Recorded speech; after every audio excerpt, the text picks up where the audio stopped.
My name is Claire Harper, a 34-year-old mother of two, married to my high school sweetheart, James, and trying every day to build a life that feels like home. I'm the kind of person who overthinks everything, every word, every glance, because growing up, I learned early that love from my parents, Margaret and Richard Carter, came with conditions. I'm a graphic designer, working from home so I can be there for Sophie, my 7-year-old dreamer with a passion for dance, and Ethan, my 4-year-old tornado who leaves a trail of Lego bricks wherever he goes. My life revolves around them, and I've spent years trying to give them the kind of unconditional love I always craved but rarely got.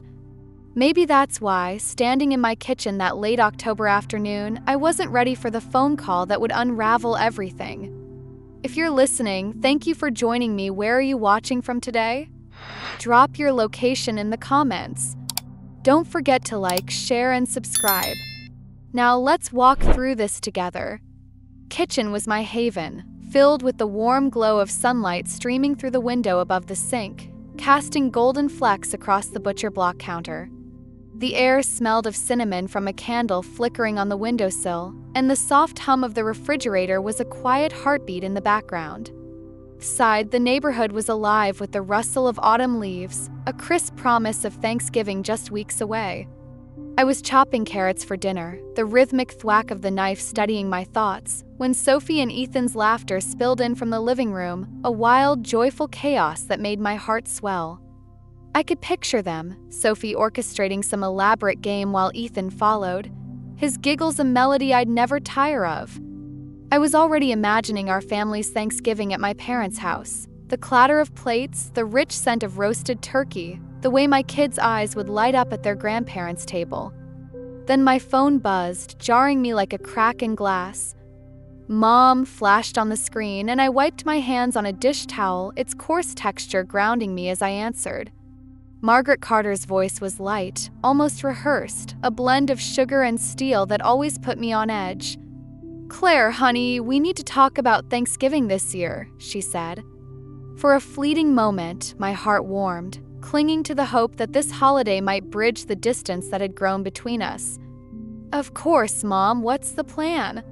I asked, envisioning Sophie piling mashed potatoes high on her plate, Ethan sneaking extra dinner rolls. Pause hung in the air, heavy and sharp, sending a chill down my spine. "Well," Mom continued, clearing her throat, "this year we're doing things differently. A smaller dinner, just adults. Something more intimate." Her words felt like a trapdoor opening beneath me. "So, no kids at all?" I asked, my voice steady but laced with dread. Another pause, longer this time. "Not exactly," she said, her tone shifting to something defensive. "We love Sophie and Ethan, Claire, we really do, but they're a bit too energetic. We think it'd be better if you left them with a sitter this year." The words hit like a physical blow, my chest tightening as the kitchen seemed to shrink around me. The golden light turned harsh, the cinnamon scent cloying. "Just my kids," I managed, my fingers gripping the counter's cool edge. "What about Ryan's boys?" Ryan, my older brother, the golden child who could do no wrong even when he did. Mom hesitated, and I knew the answer before she spoke. "Ryan and Megan are bringing their boys," she admitted, her voice softening as if to cushion the betrayal. "You know how well-behaved they are, Claire. They're quieter, more refined. It's just easier to have them at the table." A wave of heat surged through me, my breath catching as a memory flooded back. I was 10 years old, standing in my parents' living room on my birthday, clutching a certificate for a school art contest I'd won. My heart had pounded with pride as I showed it to Mom and Dad, expecting their smiles. But they'd barely glanced at it, their eyes fixed on Ryan, who'd just been picked for the soccer team. "That's our boy," Dad had boomed, ruffling Ryan's hair while Mom beamed, her attention a spotlight that never turned my way. My certificate lay forgotten on the coffee table, curling at the edges by the night's end.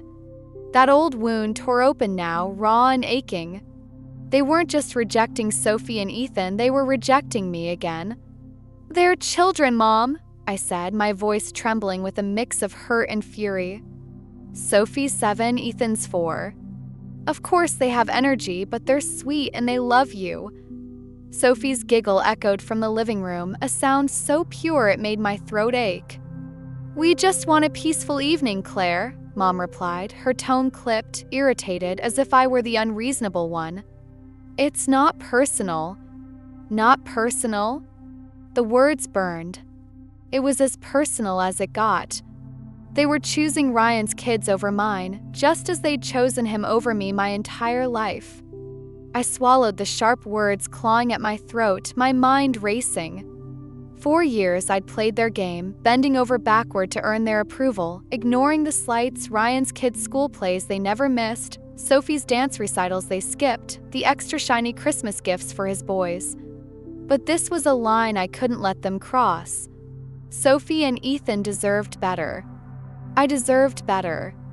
"No, Mom," I said, my voice low but steady, a resolve I hadn't known I had rising like a tide. "If my kids aren't welcome, neither am I." The silence on the other end was deafening, a void that swallowed the warmth of the kitchen. Mom exhaled sharply, as if I'd struck her. "Suit yourself," she said, and the line went dead. I stood there, staring at the phone, my breath uneven. In the living room, Sophie and Ethan's laughter rang out, oblivious to the storm inside me. For the first time, I'd said no to them. I'd chosen my kids over their control, and though my heart ached with the weight of it, I felt a spark of something new, something fierce and unyielding. A week after that gut-wrenching call from Mom, I was still reeling, the sting of her words, Sophie and Ethan deemed too energetic for Thanksgiving, lingering like a bruise. It was a chilly November evening, the kind where the air bites at your fingertips and the sky burns orange over the suburban rooftops. I was in the living room, curled up on our worn leather couch, a mug of chamomile tea warming my hands. The room glowed softly under the flicker of a table lamp, its light catching the edges of Sophie's crayon drawings taped to the wall. She and Ethan were upstairs, their bedtime stories done, their soft snores a quiet comfort through the baby monitor. James was in the garage, tinkering with a bookshelf he'd promised to finish. The house felt like a fragile bubble of peace, one I was desperate to protect. Then the doorbell rang, sharp and insistent, shattering the calm. My stomach twisted as I set down my tea, the ceramic mug clinking against the coffee table. Peering through the peephole, I saw Ryan, my older brother, standing on the porch, his broad shoulders hunched against the cold, his jaw set in that smug way that always made my skin crawl. I opened the door, the chilly air rushing in, carrying the faint smell of damp leaves. "What do you want, Ryan?" I asked, my voice flat, arms crossed to shield myself from more than just the cold. He stepped inside without invitation, his boots tracking mud onto the hardwood. The living room, once cozy, felt smaller with him in it, his presence like a storm cloud. "Claire, you need to stop this," he said, his voice dripping with that patronizing tone he'd perfected over years. "Mom told me you're blowing this Thanksgiving thing out of proportion. Why do you always have to make everything so dramatic?" His words were a match to dry tinder, igniting the anger I'd been trying to smother. "Dramatic?" I shot back, my voice low but sharp. "They uninvited my kids, Ryan. Your boys get to go, but Sophie and Ethan are too much? And I'm the one making this dramatic?" He rolled his eyes, leaning against the arm of the couch like he owned the place. "Come on, Claire, you know how your kids can be. They're a lot. But Mom and Dad just want a calm dinner." His casual dismissal of Sophie and Ethan, like they were burdens, not my heart and soul, made my chest tighten. I stepped closer, my pulse pounding in my ears. "They're kids, Ryan. They're not a lot. They're mine. And Mom and Dad don't get to pick and choose which grandkids are worthy of their table." He sighed, running a hand through his neatly trimmed hair, and that's when he let it slip. "Look, you've always been jealous of me, haven't you? Ever since we were kids. You're still mad Mom and Dad paid for my college while you had to scrape by. Get over it, Claire." The room seemed to freeze, the air heavy with the weight of his words. I stared at him, my breath catching. "What did you just say?" I whispered, my voice trembling not with sadness but with a fury I could barely contain. He faltered, realizing his mistake, but it was too late. They paid for your college? Pressed, stepping closer. All of it? Well, I worked 3 jobs and took out loans I'm still paying off. Ryan's jaw tightened, but he didn't back down. They knew I had potential, Claire. They made a choice. His words were a blade, slicing through years of buried hurt. I'd always known my parents favored him, the way they bragged about his soccer trophies, his promotions, his perfect family, but this was different. This wasn't just emotional neglect. It was a calculated decision to invest in him and leave me to fend for myself.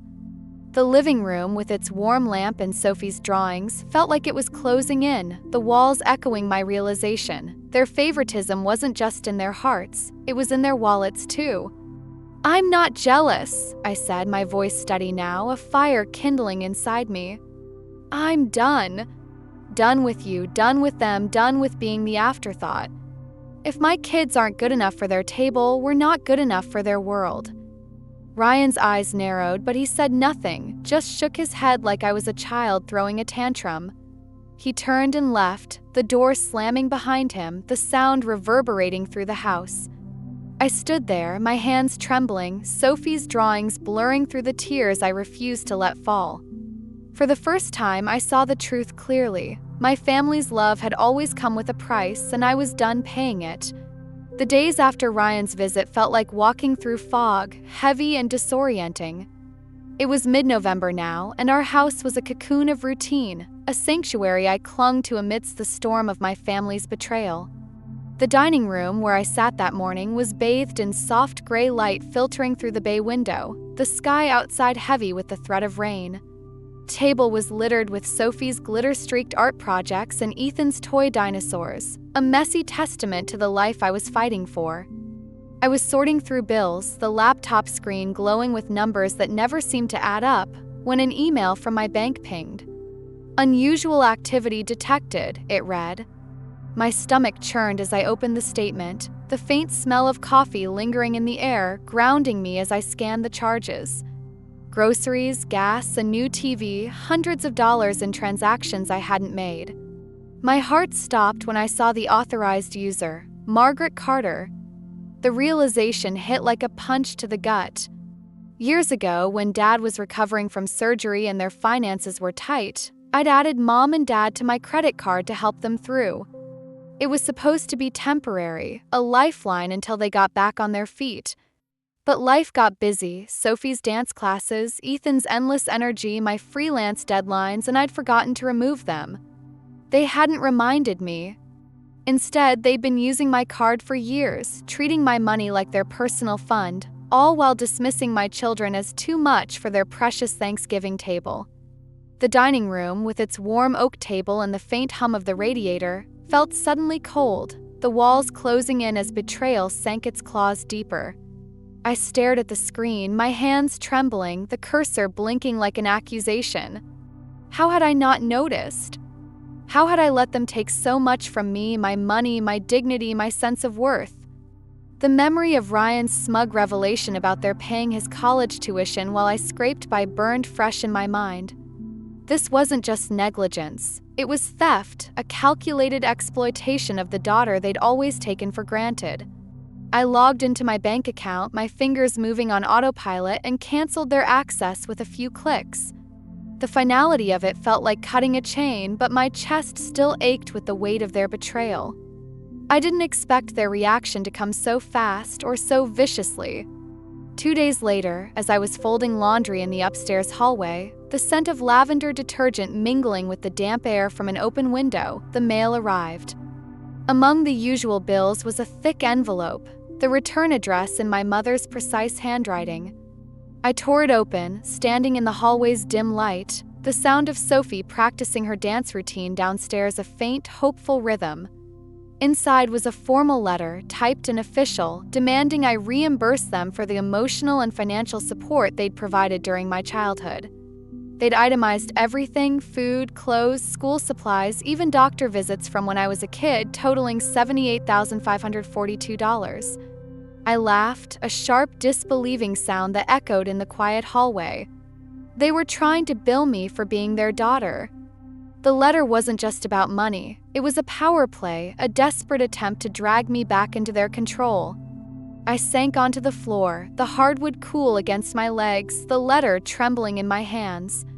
I saw Mom's face in my mind, her tight-lipped smile when she dismissed Sophie and Ethan, Dad's smug nod when they praised Ryan's boys. This was who they were, people who'd use guilt and manipulation to keep me in line, to punish me for daring to say no. The hallway, with its gallery of family photos, Sophie's gap-toothed grin, Ethan's muddy soccer uniform, felt like a reminder of what I was fighting for. I wasn't their ATM anymore, nor their obedient daughter. I called Mom that evening, my voice steady despite the rage simmering beneath.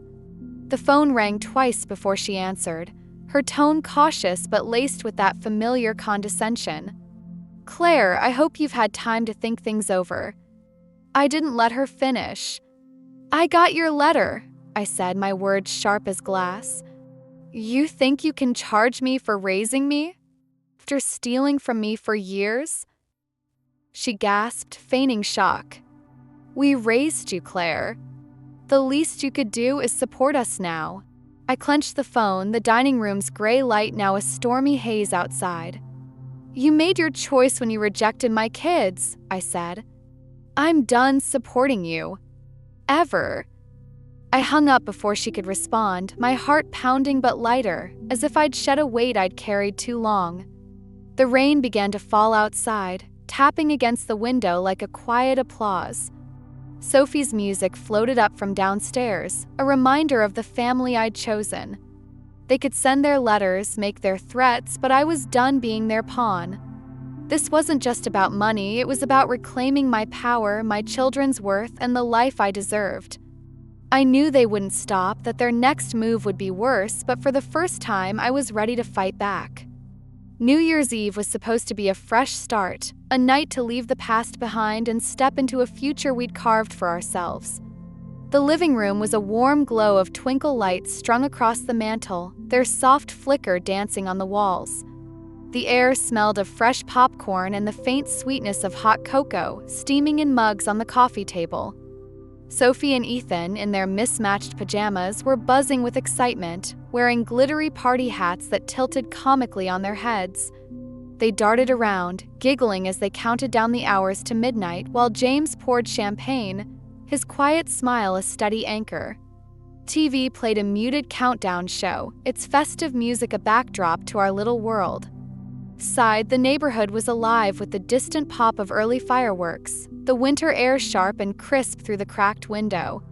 This was our night, our family, our joy, until the doorbell rang, a harsh, jarring note that cut through the warmth like a blade.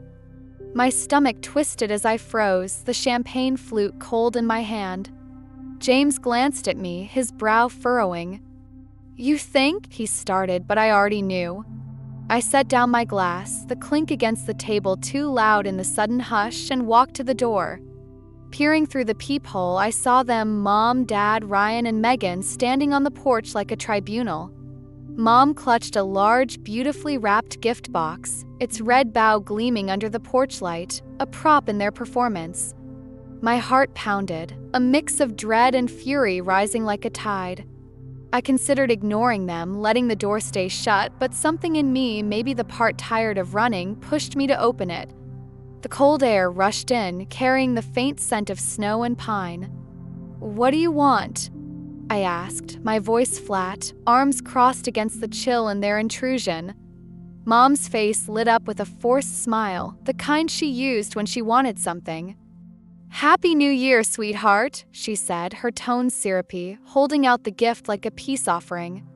"This is for Sophie and Ethan." Dad stood behind her, his expression stern, while Ryan and Megan flanked them, Ryan's jaw tight, Megan's eyes darting nervously. I didn't move. "No thanks," I said, my voice steady but edged with steel. Mom's smile faltered. "Claire, don't be stubborn. Let's not ruin the new year over this." "Ruin it," I snapped, my voice rising, the warmth of the living room at my back a stark contrast to their cold presence. You ruined it when you told me my kids weren't good enough for your table. Remember that? Dad sighed, stepping forward. Enough, Claire. You've made your point. Let's fix this before it goes too far. His words were a warning, but it was Mom's next move that sent ice through my veins. She exchanged a look with Ryan, then said, her voice dripping with false sympathy, "We're worried about the kids, Claire. You're cutting them off from their real family over a misunderstanding. That's not fair to them." My pulse roared in my ears. "What are you talking about?" I demanded, stepping onto the porch, the cold biting my bare feet. Dad cleared his throat, his eyes hard. "We've been talking to a lawyer about grandparents' rights." The words were a gut punch, knocking the air from my lungs. I laughed, a sharp, unhinged sound that echoed in the quiet night. They thought they could force their way into my children's lives after rejecting them, after stealing from me? The audacity was almost absurd, but it was Ryan's smug nod that pushed me over the edge. I stepped back inside, grabbed a folder from the side table, texts, bank statements, their ridiculous letter demanding $78,542 for raising me, and held it up, my hands steady despite the fire in my chest. "You want talk about fair?" I said, my voice low and dangerous. "I've got every text where you dismissed my kids, every charge you made on my card without asking, every lie you told to keep me under your thumb. You think a judge will side with you? Go ahead. Try it. I'll make sure everyone, your friends, your church group, the whole damn town sees exactly who you are." Mom's face twisted, her mask slipping. "You're being unreasonable," she hissed. Ryan opened his mouth, but I cut him off, my eyes locked on theirs. "No, Mom. I'm being smart." I stepped back, my hand on the door. "Happy New Year," I said, my voice dripping with finality, and slammed it shut. The sound reverberated, a thunderclap of freedom. Inside, Sophie and Ethan's laughter pulled me back, their joy untouched by the storm outside. James met my gaze, his eyes soft with pride. "You okay?" he asked. I nodded, a smile breaking through. "Better than ever." Twinkle lights glowed, the popcorn scent wrapped around me, and as we counted down to midnight, I felt it, a weight lifted, a chain broken. They could threaten, manipulate, show up with their fake gifts, but I was done. My family, Sophie, Ethan, James, was all I needed, and no one would take that from me again. After slamming the door on my parents, Ryan, and Megan that New Year's Eve, I felt a lightness I hadn't known was possible. The living room, still aglow with twinkle lights and filled with the sweet scent of hot cocoa, seemed to hum with a new energy. Sophie and Ethan, oblivious to the storm that had just passed, were sprawled on the rug, giggling as they tossed popcorn at each other, their party hats askew. James pulled me into a quiet embrace, his warmth steadying my racing heart. "You did it," he whispered, and I nodded, a smile breaking through the lingering adrenaline.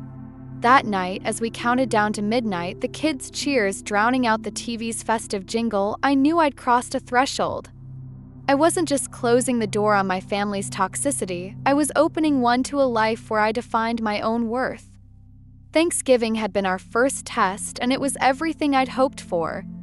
The dining room was a cozy chaos, the table covered in a mismatched spread of dishes, James's slightly lumpy mashed potatoes, Sophie's unevenly frosted pumpkin cupcakes, Ethan's artistic cranberry sauce splatters. The air smelled of roasted turkey and cinnamon, and the windows fogged with warmth against the November chill. Sophie, her braid bouncing, insisted on saying grace, her voice solemn until Ethan interrupted with a giggle, claiming he was thankful for dinosaurs and ice cream. We laughed until our sides ached, the sound echoing off the walls, free from the weight of my parents' expectations. No one was watching to judge Sophie's chatter or Ethan's messy fingers. For the first time, I didn't feel like I had to prove anything.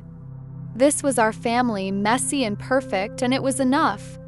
Christmas was even better. The living room transformed into a winter wonderland, the tree sagging under the weight of Sophie's handmade ornaments and Ethan's tinsel obsession. The air was thick with the scent of pine and baking cookies, the oven's warmth a constant hum in the background. We spent the day in pajamas, tearing into presents, playing board games, and watching Elf until Ethan fell asleep on my lap, his curls tickling my chin. Sophie danced around in her new ballet slippers, her joy so pure it made my chest ache. James caught my eye across the room, his smile saying what words didn't need to. We'd built something real, something ours. There were no calls from Mom or Dad, no texts from Ryan, no demands to perform for their approval.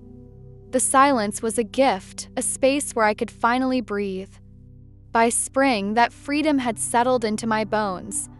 One sunny afternoon, I sat on our front porch, a glass of lemonade sweating in my hand, the tart sweetness sharp on my tongue. The yard was alive with Sophie and Ethan chasing bubbles, their laughter rising like music over the hum of bees and the rustle of new leaves. Porch swing creaked under me, its rhythm steady as I watched my kids, their faces lit with joy, unburdened by the rejection I'd shielded them from. The neighborhood bloomed around us, azaleas bursting pink and white, the air warm with the promise of renewal. My parents hadn't reached out since New Year's Eve, no calls, no texts, no more pathetic threats. Their silence was proof I'd won, not because I'd defeated them, but because I'd chosen myself, my kids, my real family. As I sat there, I realized this journey had taught me lessons I want to share, lessons that reshaped my life and might resonate with anyone listening. First, love should never come with conditions. My parents' affection was a transaction, always tied to what I could do for them. I learned that true love, like what I have with Sophie, Ethan, and James, is given freely without a price tag. Second, setting boundaries is an act of strength, not selfishness. Saying no to my parents' control was terrifying, but it protected my kids and gave me back my power. Third, your worth isn't defined by others' approval. I spent years chasing my parents' validation, but I found my value in the life I built, in the love I give my family. Fourth, confronting manipulation takes courage, but it's liberating. Facing my parents and Ryan with evidence of their betrayal was my way of reclaiming my voice, and it set me free. Finally, choose your family. Sometimes it's not blood. Sophie, Ethan, and James are my home, not because of obligation, but because we choose each other every day. That afternoon, as Sophie popped a bubble and Ethan squealed, I felt a peace I'd never known. Porch swing rocked gently, the lemonade cool in my hand, the spring air soft against my skin.